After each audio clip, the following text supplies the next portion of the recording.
Hey guys,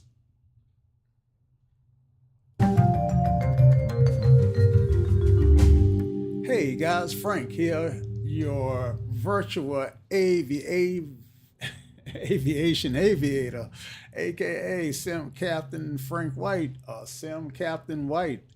Yeah, so I'm in St. George, do some stuff here. Maybe I should get a stream deck and be able to do this stuff like other people do it. So I'm in St. George, South Carolina, and I am going to fly this Seneca 2 to, you guessed it, Charleston, South Carolina. Now, St. George is an airport that's in a little quiet area of South Carolina, from my understanding. At least the last time I was there doing some work on a construction project, wasn't a lot going on there. So yeah, I think the rendition with the old buildings that's kind of with the rusted roof is probably correct. I don't know what it looked like in real life when I was there. I kept seeing the airport sign, but I never bothered to actually stop. Let's see. Okay, good stuff. All right. So yeah, let's get in the cockpit and get started here. Now the Seneca is by a developer. I want to say CIS. I'll drop a link in the description in case you guys want to pick this bird up and fly it yourself. But yeah, let's get in the cockpit and get started here. I think this is the one that Flying Monkey flies. Well, I think this is the same aircraft that Flying Monkey flies, and on YouTube. I know he has a six-seater, and I believe this might be a six-seater. Yeah, one, two, three, four. I think when I saw his interior, he didn't have his seat set in a club configuration like these are sitting. But maybe these seats can be turned around um, in more of a theater configuration. All right. Anyway, let's get started here. Let's see. I've already got the power on. Hope I hadn't been sitting here too long, draining the battery. Let's see what we got on the battery here. That's a 24-volt battery. So we probably are going to need at least 23.9 volts. I see the amp meter. Um, and let's see if we see volts on this side. I see EGTs for both gyro pressure, fuel flow. So I'm one of those guys who fly a lot of different airplanes, so I don't get intimately involved with any of them. Well, very few of them. There are a couple that I know pretty intimately, but this particular airplane is one that looked like it would be fun to fly, and lo and behold, it actually is fun to fly. Okay. So with that said, let's set our mixture. And I mentioned that we were going to use, well, I did not mention, but we are going to use our Copilot. Let's get our Copilot Fly Shirley or Shirley on board from flyshirley.com. All right. Your attention, please. Airplane. Okay, Shirley, you have my attention. Hey there, Shirley back in the twin piston aircraft. Assistant mode enabled. So my name is Frank, and today's mission would be to fly this Seneca 2 from St. George to Charleston, South Carolina directly. So yeah, can you go ahead and get me the weather for St. George, South Carolina? I think it's SJ6 or S6J or something like that.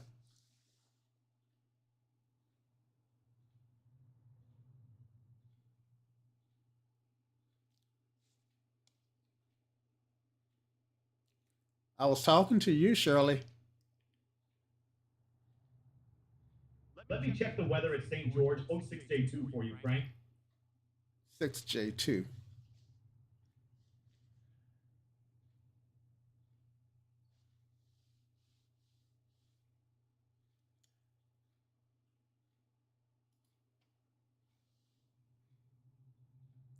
Listening. Listening. Let me try that weather check again for St. George 6J. I'm unable to get current weather for St. George Airport. This sometimes happens with smaller airports that don't have automated weather reporting. Would you like me to check Charleston's weather instead? Yeah, let's see what Charleston say. How far is St. George from Charleston, incidentally? Let me check Charleston's weather, TS. Charleston weather, sky clear, wind 150 at 7 knots, altimeter 30.03. St. George is about 35 nautical miles northwest of Charleston. Should be a quick hop in the Seneca. Okay, then that means we'll be traveling southeast. All righty, good deal. All right, so yeah, let's get the Seneca started up. I'm not going to use a checklist. I know I should. Every time I do a flight, I say I should be using a checklist, but I never really want to pull it out. Let's see. You know what? Ah, guys, I've got the GTN 750 on board, and I started this airplane twice trying to figure out how to get the GTN 750 installed, and I never could figure it out. And I just happened to stumble upon it. Uh, there you go. I should be reading more stuff. Anyway, let's see if we can't get that avionics suite installed. Okay, so I got it here, and I'm not sure it's going to fire up. Let's see. Let me do some things here. Let me make sure that we got set for master device. Okay, now it should fire up whenever I start the avionics bus. Standing by while you get familiar with the GTN 750 setup. Let me know when you're ready to proceed with the engine start, or if you need any tips with the avionics. Okay, so I'm doing a live stream, and so say hello to any of our followers or lurkers that we might have watching our stream. Ladies and gentlemen, this is your co-pilot Shirley speaking. Welcome aboard our Seneca live stream from St. George to Charleston. And to any lurkers out there, surely you don't want to stay quiet the whole flight? Winks, let's make this a fun one, Frank. We would try. Man, if I had your, let's see, if I had your diction and all oratorical skills and dynamic voice, I probably have 3 times the number of users by now, or followers that I have. But it is what it is, and I'm happy to be me. So yeah, that's it is what it is. All right. So I've got a weight and balance page up. Let me you'll see me swinging my head, guys, because I've got three monitors, and I've got them spread out in different places. My main cockpit is dead ahead. So, but when you see me looking this way, I'm actually usually looking at some of my streaming data. If I look this way, I'm looking to see if you guys have left any chats, And of course, Shirley cannot see which way I'm turning my head, but that's all. That's par for the course with an AI system. Sounds like you've got quite the flight deck set up there, Frank. And thanks for the kind words about my voice. I learned from the best NYC subway announcers. So I'm sure your followers appreciate your authentic style more than any AI pizzazz. Should we get assistant mode back on to help manage our radio chatter during the flight? Yeah, let's get assistant mode on.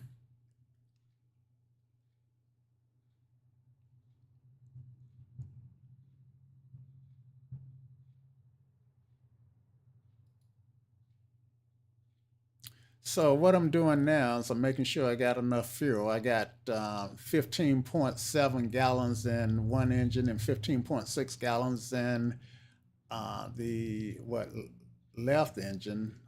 When I look at these, I got to invert them. So I should have enough fuel for the flight. In fact, I know I have more than enough fuel for the flight. What else do we have here?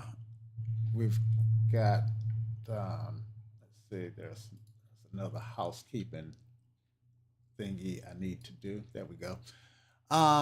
Let's see, what else do we have here? We've got plenty of O2 oxygen. We won't need it today because we won't be going that high. We'll stay below 8,000 feet. And I am going to be carrying me, my trusty co-pilot, whose voice you've already heard. And let's make sure that we've got you in the back seat. So let's get me, my co-pilot, and my co-pilot is 185 virtual pounds, and you would be, let's see, wow, you're clocking in at 202 pounds, and since you're fairly heavy, I'm having you sit right behind me to better balance the weight. Okay, so and you're actually sitting in club seating. It'd be cool if I could change the seating from club to theater. But I could have you sit in the back seat so you could at least look forward, which I think I'm gonna do. So I'm gonna put you in that seat back there. Looks like a child seat. See what that does to my weight and balance.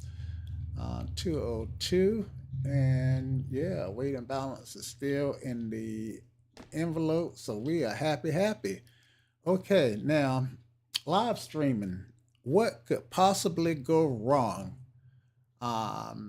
So since this is my first time using the Garmin G750 in this airplane, I suspect that would be the first thing that might go wrong, in as much as it might not start up. I said earlier we were on the batteries, and it's a 24-volt battery, and I'm sitting here drawing power out of it. So let's get this bird started before we chew up the battery and wind up just sitting here.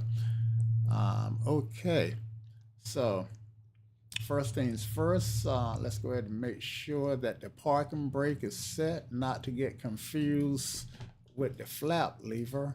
Okay, parking brake is disabled. Parking brake is now set. Okay, and let's see. I think this, yeah. Okay, no carb heat to deal with. That's good. All right. And let's see. Of course, if I had carb heat, I would have it on two engines. All right. And turn the max off. All right. And let's turn the max on.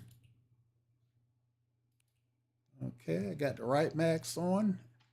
And let's get down here and get some lights on. In fact, um, let me have my co-pilot come out of assistant mode and see if Shirley can manage some of these lights for me. Let's give it a try. Normal I conversation. wish. Normal conversation mode, Shirley. Shirley. Not Charlie, but Shirley. I wish I could help with the lights, Frank. But since the sim is disconnected, I can't configure aircraft systems. I'll keep monitoring our setup progress, though. Thanks for putting me in that back seat. Though I'm not sure how I got to be 202 pounds. No, Must no, be all no. Actually, I got the lurkers in the back seat. And I got you sitting beside me because you are indeed my co-pilot, and you most definitely can manipulate some of these switches. I'm sure. So I just gave you some more permissions. So let's try again.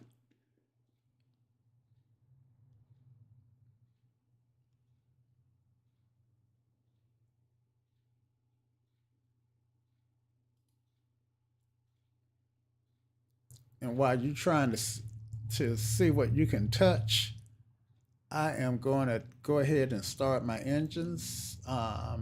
So we've got first we want to make sure that we've got our beacon on. And Shirley, make sure we got our nav lights on. And I think the taxi light may be on. If so, turn that off. A nice female image, even though you got a male voice. But in this day and time, I'm okay with it.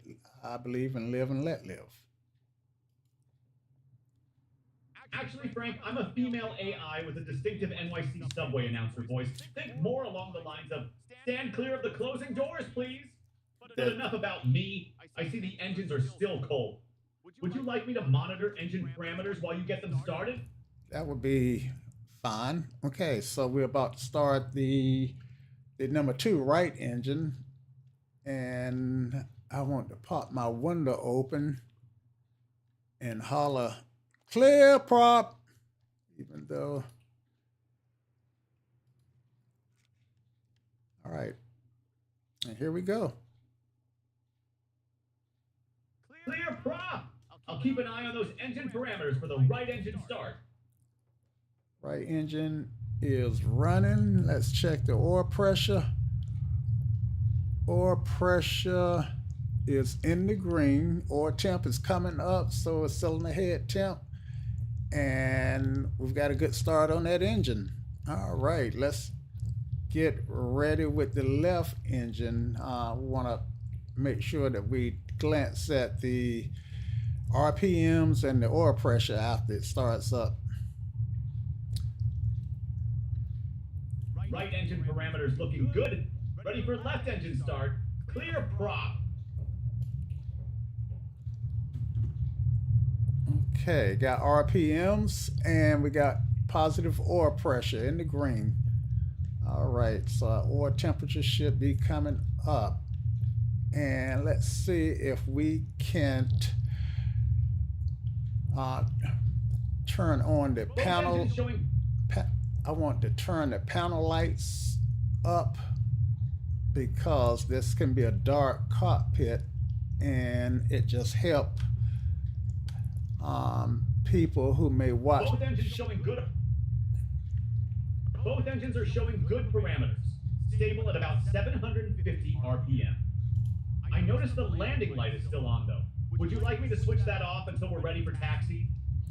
Let's see. Let me check the status of the landing light because I think we might have 2 switches for landing lights. And if that's the case, then I'm not sure that you'll be able to manage both switches. So since I've got that done, okay, yeah, I've got two rocker switches for landing lights, 2 toggles for landing lights. Are you able to toggle both of them or just one? me try to control the landing lights. I can only control them as a single system through my interface. You'll Okay. need to manage any... Okay, at this point, looks like both landing lights are on. And just go ahead and turn them off. Let's see if both of them will pop off or only one. I'll try turning off the landing lights again. Let me know if that got both switches or if you need to manually handle one of them. Okay, I didn't see any change. Actually, I think both of them, I think they might be in the off position. My bad. Yeah, try turning them on, Shirley. Landing lights. Let me turn the landing lights on. Okay, so only one switch toggled on. So I'm going to handle the landing lights, the nav. Let's see, all other lights are handled by a single switch. So I am going to need to manage the landing lights. I'm also going to have to manage the pitot heat because that has, I'm sorry, that's not pitot heat. I think that's fuel pumps. Yeah. Those two red rockers are fuel pumps. So yeah, I am going to have to manage those. Of course, you don't have access to the fuel pumps anyway, so that's all good. Okay, so I'm gonna go ahead and turn both landing lights off, and you've already got the nav light on, and I am going to turn, no, you got the beacon on and the nav light. Yeah, so the beacon and navs are on, and historically you have not had any access to the beacon. Is that right? So you still don't have access to the beacon, do you?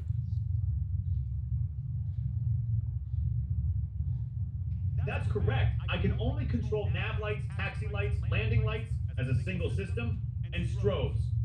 I can't control the beacon. Okay. I see we're at St. George. Okay, let me turn the alternators on. Recharge this battery. I'm sure it needs it. And you can turn on the pitot heat. Let me get that pitot heat on for you. Good stuff. And let's see. Now I need to make sure that the avionics bus is turned on. Okay. All right. The Garmin did come alive. Good stuff. Good stuff. So I've got a consumer license, and it's check the database. It's current until March 20th. And so we are good to go here. Let's see. Fuel on board is 31 gallons, and our fuel flow at the moment is 4.1 gallons per hour. With these twins, I'm expecting each tank to burn, each engine to burn roughly about 11 to 15 gallons per hour. So I'm expecting a 22 to 32 hour fuel burn in cruise. Yeah. And you were not able to get the weather. Probably don't. System test okay. Probably don't have a ADAS for this airport.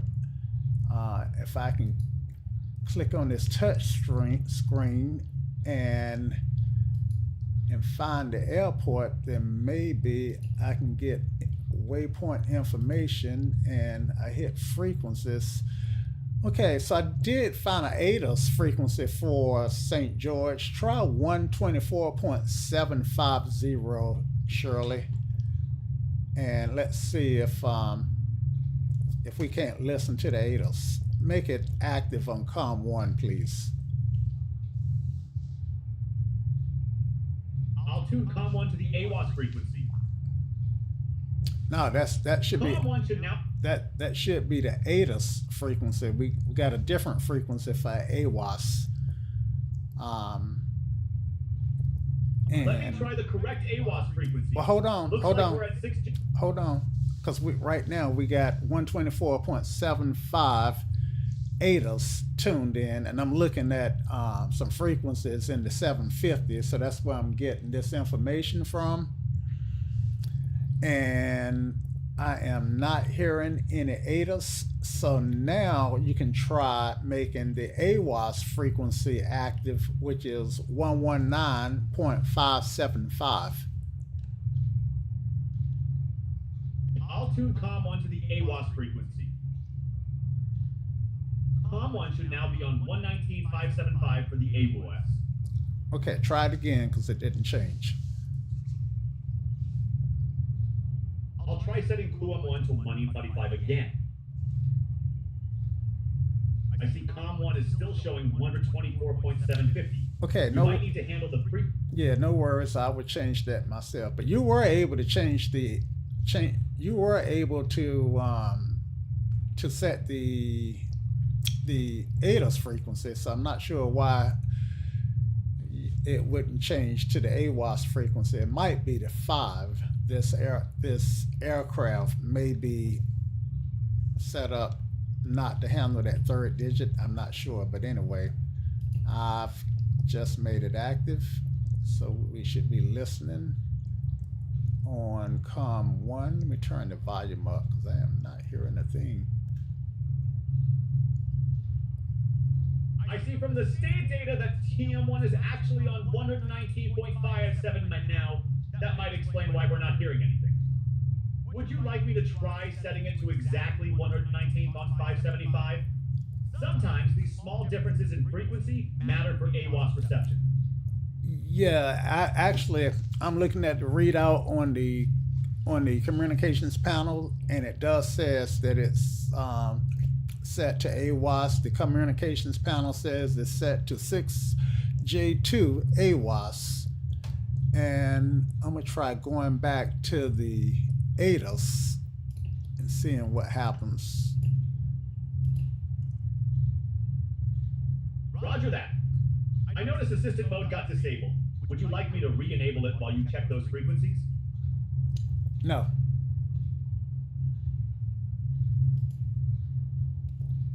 No, I'll let you know.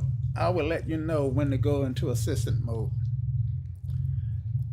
See if you can't see if you have any access to COM2. That would be, let's see, let's try putting AWAS on COM2. Well, let's see, I tell you, yeah, let's try putting AWAS on COM2, 119.575. I'll set up COM2's standby frequency of Wanatoshi.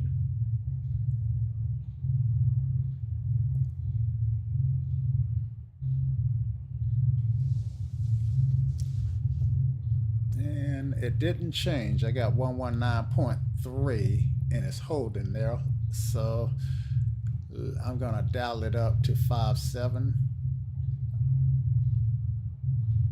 I see COM2 is stuck at 119.700. Looks like we might have some limitations with radio control. Feel free to dial it in manually. Yeah, that's what I While you're do. working.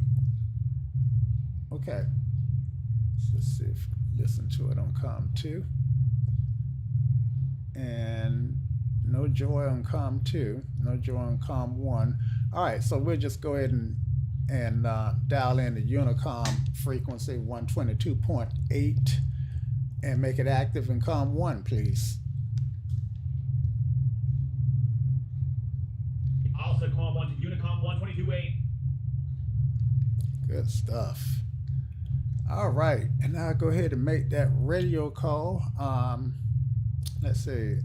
I tell you what we can do for the altimeter.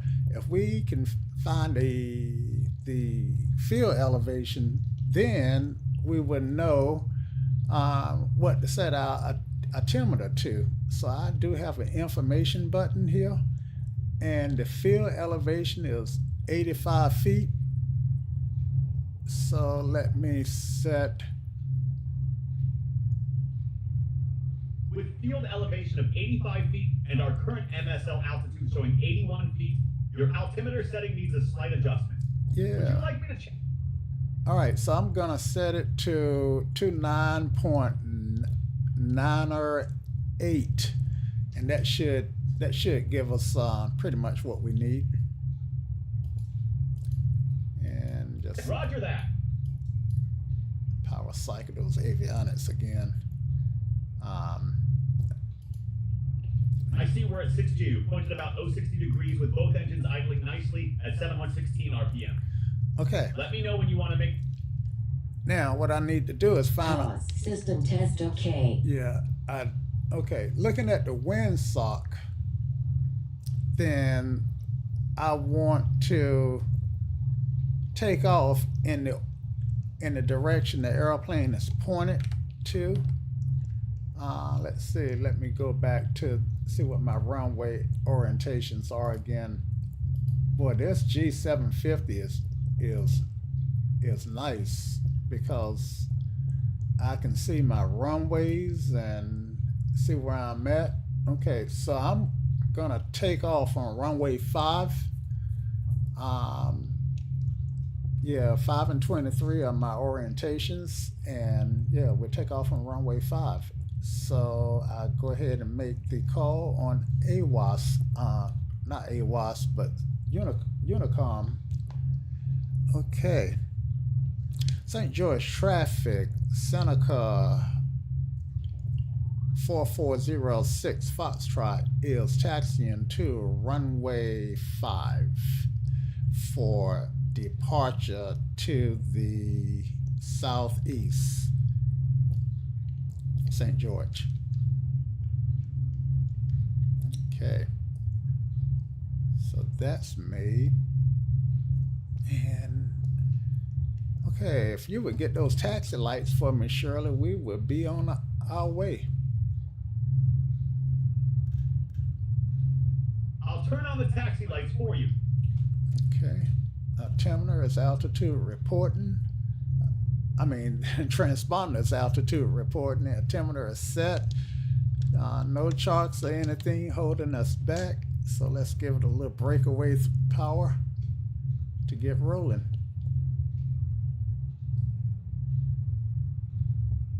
Taxi lights are on, and I see we're starting to roll with both engines around 710 RPM. Let me know if you need anything else as we taxi to runway 5. I will let you know. Roger, I see we're rolling at 4 knots with good engine RPMs. Both props turning about 780.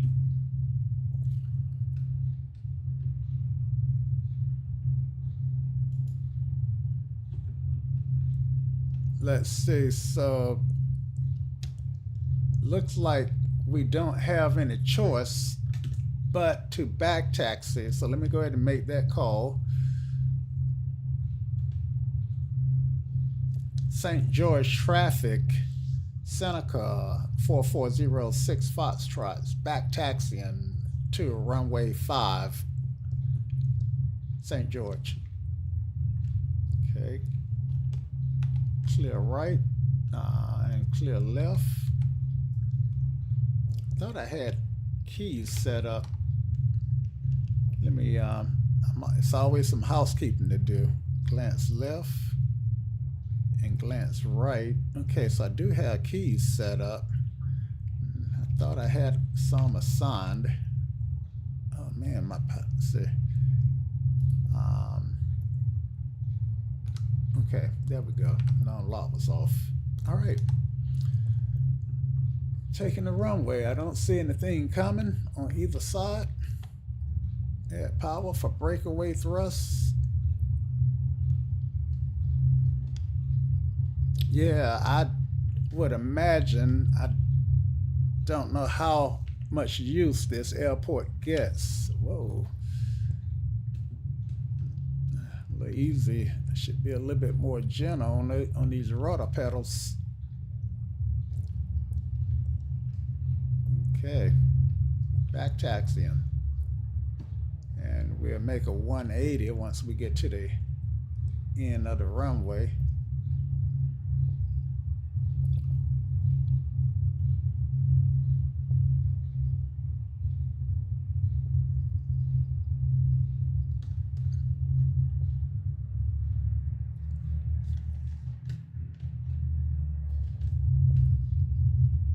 Okay, let's get lined up. All right, this is a complex aircraft, so let me brief the takeoff. We'll take off, rotate at 90, and let's see, my bad, rotate at 70. VX is 76, and VY I think it's 97. And we will climb out at VY to a pattern altitude of 1500 before making our turn to the southeast. And then we'll ask Shirley to set a waypoint and give us a heading directly to Charleston. So go ahead and look up what we want you to do, Shirley, so that when I ask you for that waypoint, that vector, you have it.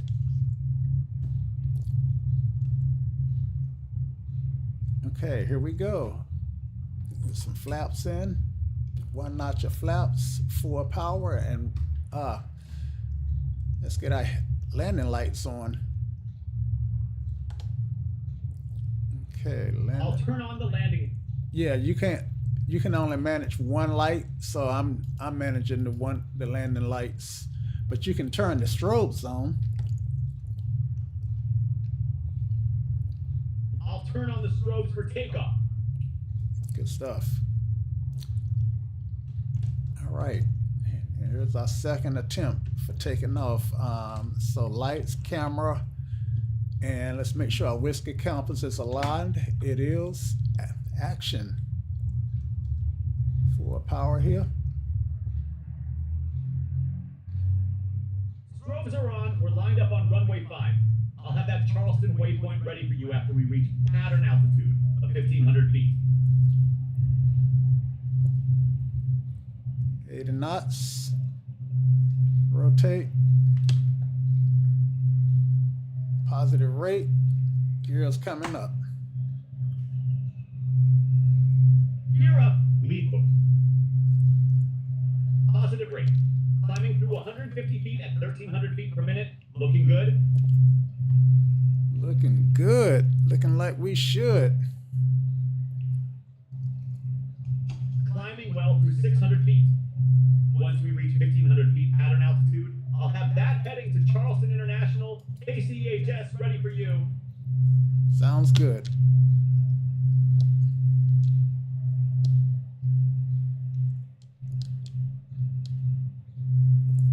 Feet.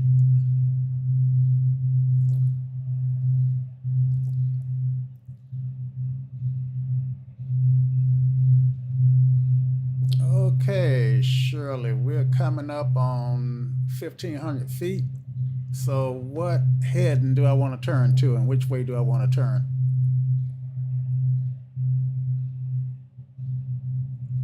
Turn right heading 135 for Charleston International. Let me set that waypoint for you. Right heading 135.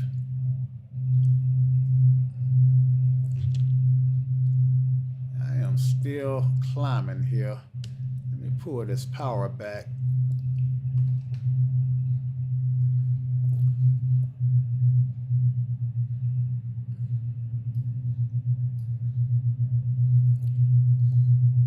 Hidden bug is here.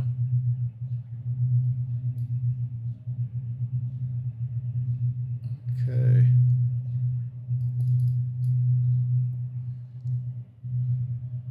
Okay, there's 135 booked. And okay, we have climbed up to 2,000. We'll cruise today at 2,500. We only got 35 nautical miles to our destination. So it's no need to get up any higher than 35 unless the winds, unless we get a lot of turbulence at 25. And I'm not following my bug. Okay, now let me go out and pull my map up and just follow the map. Okay, so if any of you guys see this inner green ring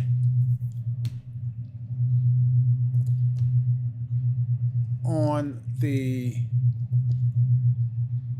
GPS, the Garmin 750, then that is my glide. My glide ring. That's how far I can expect to glide if I lose both engines. So I think that's a really neat tool to have.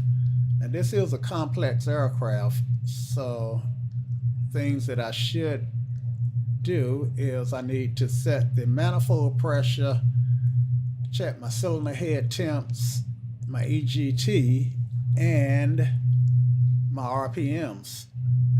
Okay, so let's do that. Okay, we want RP. I'm gonna add power back on the throttle, and we're gonna use, well, I've already pulled down some of the prop RPM, so what I was about to do won't work as well as I had planned. But for this aircraft, I think what I want is 23 on the RPMs and about 30 on the manifold pressure. So let's make that happen.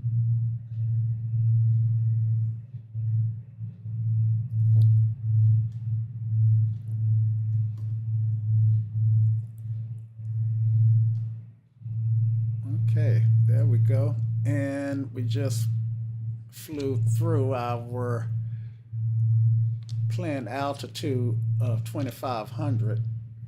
Okay, the trim on my steering wheel is working.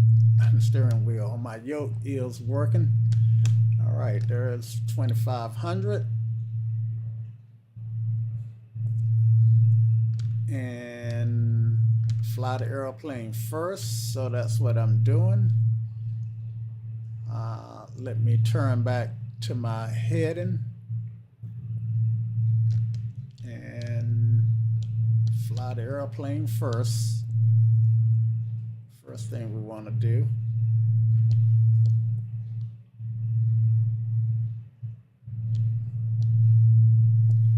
All right, good stuff. Now, let's see if we can get it trimmed out for 2,500. All right, let's check out our cylinder head temperatures and our EGTs, or at least our EGTs. Okay, I said that I expected fuel flow. I expected to burn about 22 gallons to 30 gallons per minute, and I'm actually seeing about 13 and a half gallons. So I was way off on the fuel burn, looks like, which works in my favor. All right, let me check, make sure that I'm flying my heading, get back on my heading. Now, honestly, in real life, I think it'd be a little bit easier to look at the instruments, because I could just glance over and look at stuff rather than having to zoom in, which is what I have to do right now to look. But I've got my heading set, so let's see, let's find a spot to fly to. If I fly to this point right here on the edge of this clearing, then that should keep me on course. All right. And these charrettes that I'm seeing on the GTN shows me the airport that I'm in glide range to, which is so awesome. Let's see. Just that quick. I think, well, let's say I see a kind of a bright light right here. Something that's bigger than the other, maybe the top of a building or a larger building right here. So that's what I'm going to use as my fly to. And as far as knowing whether I'm ascending or descending, looks like if I can keep this window right here, even with the horizon, or maybe a hair above the horizon, then I'm neither descending or ascending. So trying to set up some VFR parameters here, because in VFR flying, what you don't want to have to do is do a lot of focusing on you fly by looking out the window and not looking at the instruments. However, in flight sim, we almost have no choice but to focus more on the instruments than we should. Okay, so now I'm setting my EGTs. If you look down, guys, in the lower left-hand corner of the airplane, then you'll see, actually I am going to bring them directly into focus. You will see the EGT, so I'm going to pull back the mixture until that peaks. Okay. So it's peaking right here at what, 13? And I'm going to pull it back a little bit more till it drops down to go up to about 14. And what I was doing was leaning it, and when it peaked, I kept leaning it. So I'm actually doing lean a peak. So now I can get back on course without having to look at my instruments, because I know this building right here. Where's the building? Nope, that's not the building. I think it's this building here is what I said I want to keep in view. Looking at my what am I looking at? At my instruments, my altitude, I am losing some feet, so I'm gonna retrim and kind of arrest that gentle descent. All right.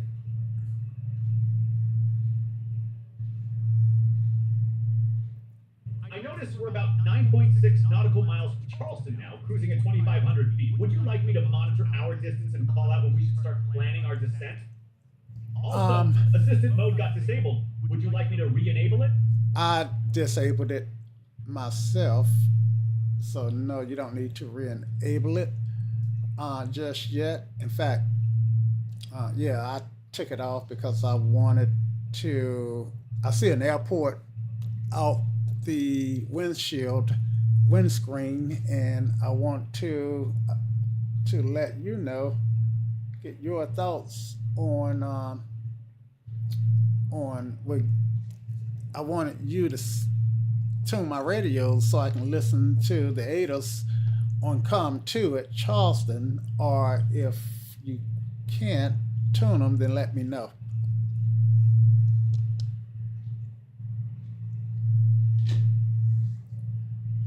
tune cool on 2 to Charleston's ATIS, KSHS, frequency 132.65. We're about 7.2 miles out from Charleston now. Once you get the ATIS, we should plan our descent. Field elevation is 46 feet MSL. Okay, let me tune COM 2. Set that for monitoring. Sometimes with X-Plane, it take an extra minute for ATIS to come alive. So what I'm gonna do is, while I'm trying to get the ATIS, and since I'm so close to Charleston, I'm gonna go ahead and do a 360. Looks like Charleston may be a class Charlie airport. So I'm actually in their outer ring. Roger, I see we're about 5.5 miles out and in Charleston's Class C airspace. Q. COM 2 is set to 132.65 for ATIS. Yeah, I'm not While hearing. you do your I'm not hearing the ATIS frequency on COM 2. Let me And try tuning Charleston approach. okay, Let me try Charleston Tower instead, 120.7. I see we're in a right turn at 2,100 feet, about 5.3 miles from the field. You'll want to contact Charleston approach on 120.7 before entering their Class C airspace. Charleston approach, Seneca 4406 Foxtrot is about 5.5 miles to the northwest inbound for full stop. You're making the right call to contact approach, and I see we're in a right turn at 2,100 feet, 6.2 miles out. Let me check their current weather again.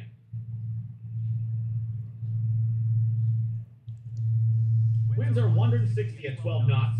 They'll likely have you land on runway 15. Would you like me to monitor our descent profile once you get your approach clearance?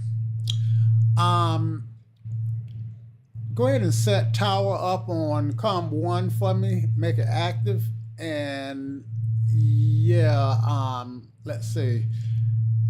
Let me that's why I'm doing this 360 so that I can create a few minutes to do some stuff, do some housekeeping stuff, so that I can figure out what I'm doing. So I want to look at the runways and find out where 15 is at. Okay, so I know where 15 is at. I know where I am in relationship to 15. And yeah, so we'll come in on a base for 15. And I'll set Charleston Tower. yeah, go ahead and set Charleston Tower up for me.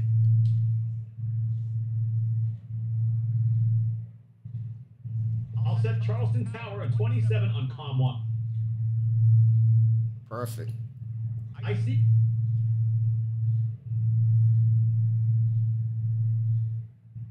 I see we're 8.1 miles out, climbing through 500 feet at 112 PS and in a right turn heading open body 2.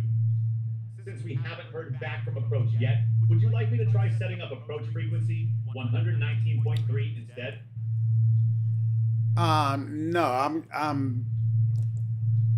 I'm not using my ATC is virtual, meaning that I don't really have an ATC.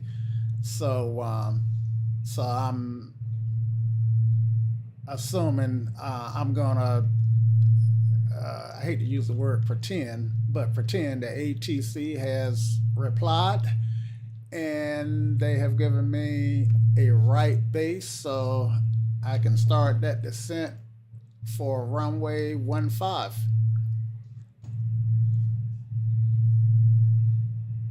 Roger that. I see you're already descending through 2,800 feet at about 500 feet per minute, lined up nicely for a right base to runway 15. I'll help monitor your pattern entry. Since we're VFR, remember you'll want to be at pattern altitude, 1,000 feet AGU, by the time we enter the pattern.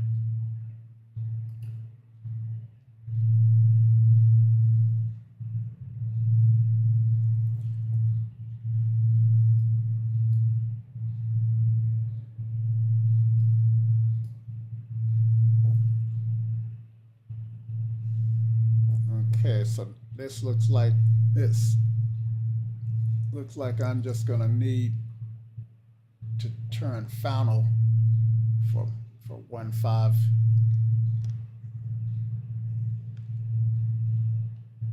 Yes, you're nicely positioned to turn final for runway 15. You're descending through 1,800 feet at about 1,500 feet per minute. All right. 123 knots indicate.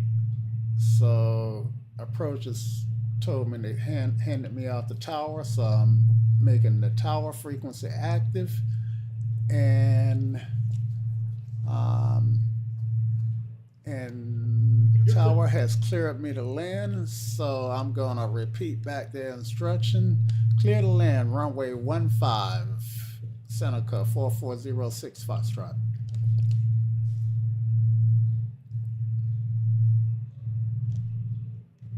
Gear down now would be good. You're at 1,100 feet AGL, about 4.1 miles on final for runway 15, descending at 800 feet per minute at 115 knots. All Would right. you like me to monitor your approach speeds? So I'm pulling the power back. I'm in gear and flap range. So gear is coming down. Give it some power. Don't want to get too slow. Looking good. Gear is showing down. Flaps at 33%. Airspeed 86 knots.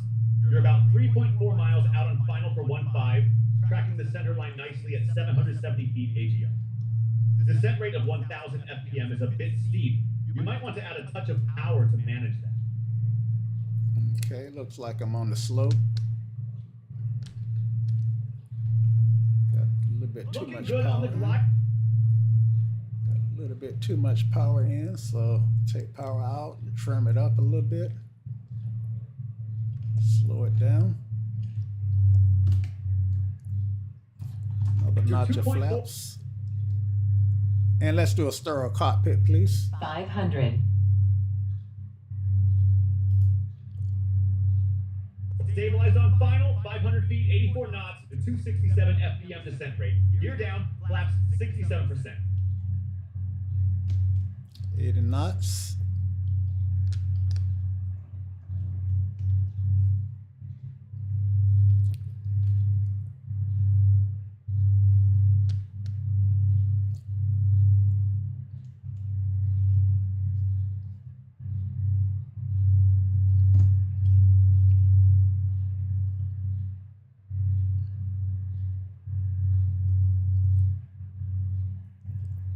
And we're coming in.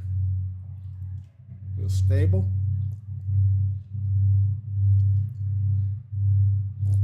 Lights should be on. I don't think we turned them off, so our landing lights should be good.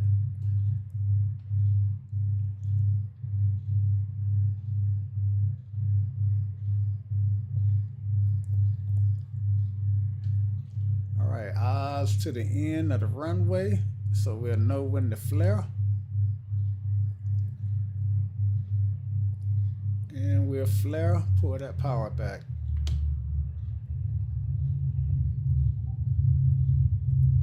Nice touchdown. I'll turn off the landing and strobe lights once we're clear of the runway. All right, we have touched down. Feet off the brakes.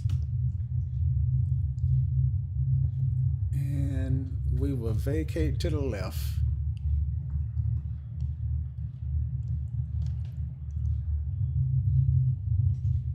And we'll use our FLT to clean up. I guess we can go ahead and clean the flaps up now, Shirley.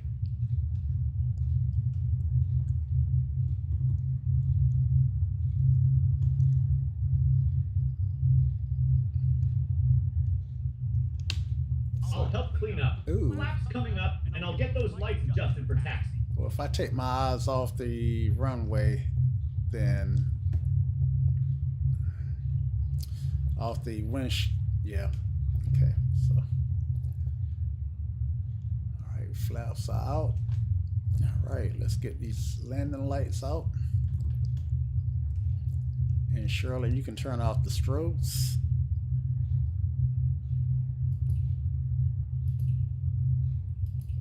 Strobes are already off, and I see the taxi lights are on, which is perfect for ground operations. We're clear of runway 15, heading 066 degrees at a good taxi speed. Would you like me to monitor for any hotspots or taxi instructions? You say you see tax. Well, this airplane actually doesn't have a taxi light, so whatever you're looking at is just a false telemetry. So I'm gonna turn on one set of landing lights to use as taxi lights. Okay. In fact, I apologize for the yeah. That's not your fault. In fact, I'm gonna turn that one on so that you can turn it off. Turn on the landing light that you can manipulate, and I am gonna have to pull Charleston up on the map because I don't know what the FBO is at. Let's see. Let's get Charleston. There we go. Waypoint information and preview. All right. And let's zoom in here. So I am right here at Elko. I see we're at Echo Taxiway, heading 072 degrees. Yeah. So what I'm gonna do is I want to make a left turn on Elko, come back and cross runway 15,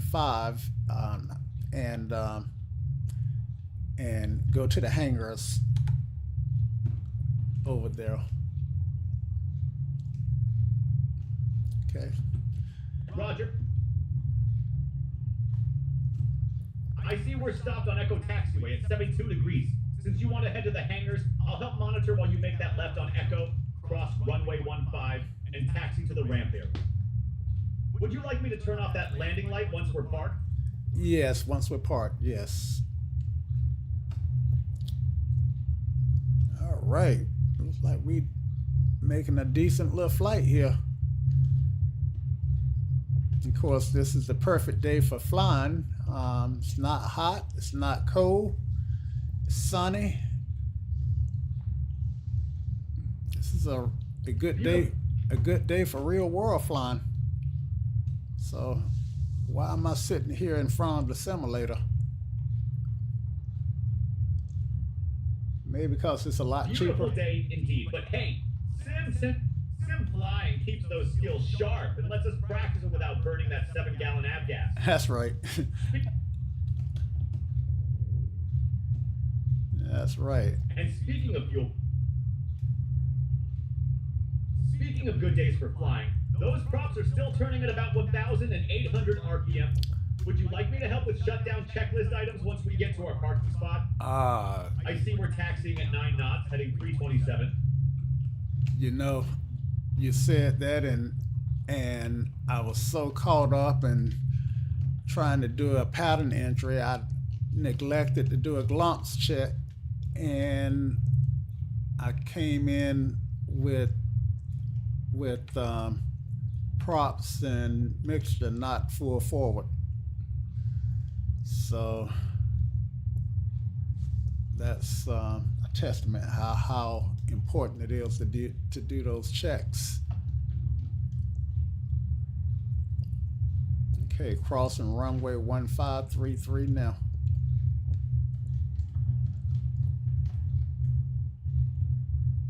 You're right about those checks.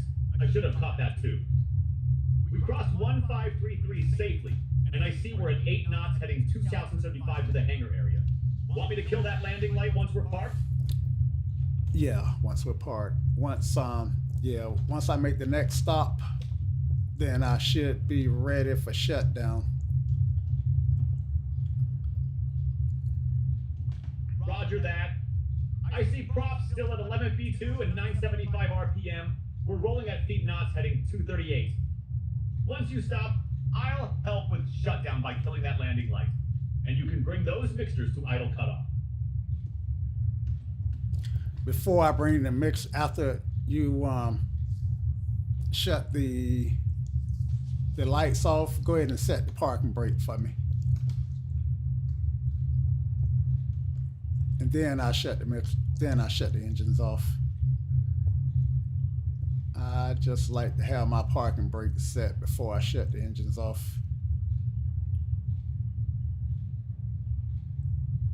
I'll set the parking brake and kill that landing light. Okay, yeah, even a better order. Oh, snap. I hit a bump and the airplane stopped, so I didn't stop it. It stopped. Did you set the brake? I wasn't ready for the brakes yet. Did you set the brake? Yes, I set the parking brake when you hit that bump. I see we're completely stopped now at heading 240. Yeah, yeah. Let's release the brake. I wasn't ready yet. Actually, maybe I didn't hit a bump. Maybe it was setting the brake that made me think it was a bump. All right, so release the brake, please. Release the brake and let me know when it's released. I'll release the parking brake. Parking brake is now released. You're free to position the aircraft where you'd like. All right, so yeah, we don't want to stop here on the taxiway. I mean, we don't want to park on the taxiway. All right, I see a hangar up here to my right that I'm gonna take, and we'll pull up in front of it and shut down. All right, so we're making this right.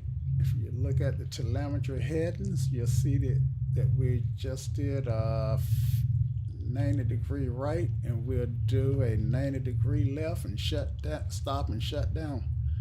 All right, here's my left. And here is my stop. Don't have a marshaller.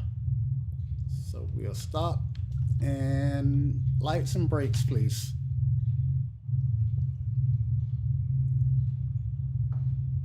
Brakes and lights. Setting parking brake. Yeah, brakes and lights in that order.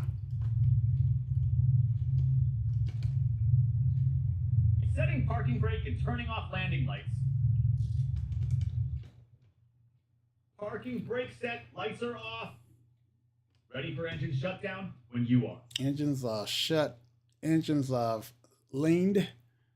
And let's get the avion. Let me turn off the avionics. I see both engines are shut down. Prop stopped at show RPM. Okay, Nav lights are still on.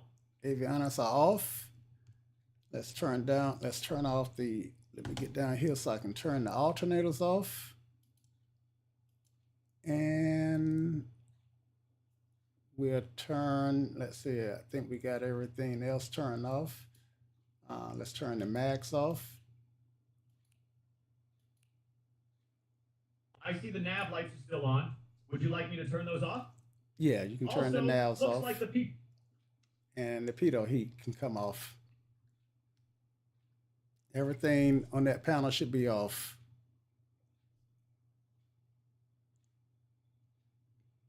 I'll turn off the nav lights and pitot heat. Everything's off now. Nice flight from St. George to Charleston. Would you like me to add any notes about the flight? Okay. You can review the flight and let me know what you think of the flight from St. George to Charleston, and any notes for the pilot that might help me become a better pilot.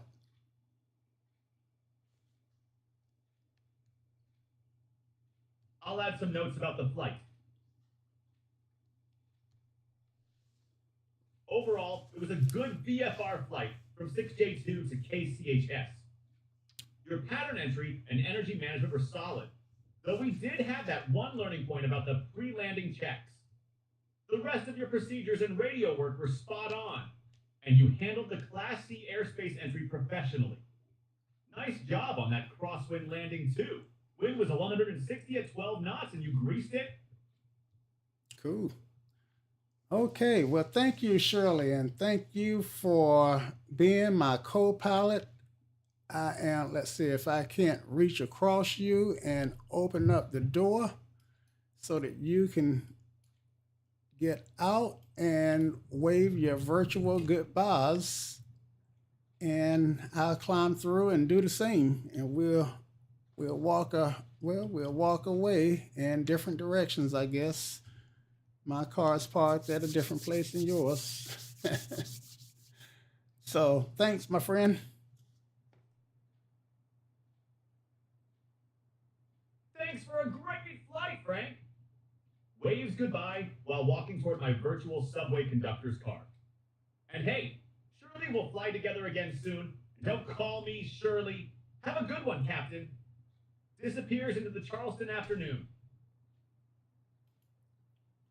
So that was a flight from St. George. Oh, wow, she's leaning the. I never didn't expect that. Yeah, so yeah, this was a flight in the Seneca 2. And like I said earlier in the video, I drop a link to the developer. So if you want to pick up a copy of this bird, it's a blast to fly. Handles really smooth. Does take a little bit more power on the throttles to get those engines moving at the rate that I need them to move. So, but other than that, she handles like I would expect. And a good airplane to try stuff like a engine outage and that kind of stuff. Incidentally, Shirley does have the ability to cut an engine out.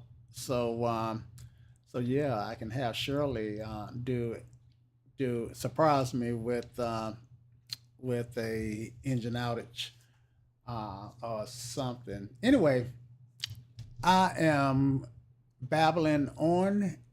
I hope you enjoyed this flight.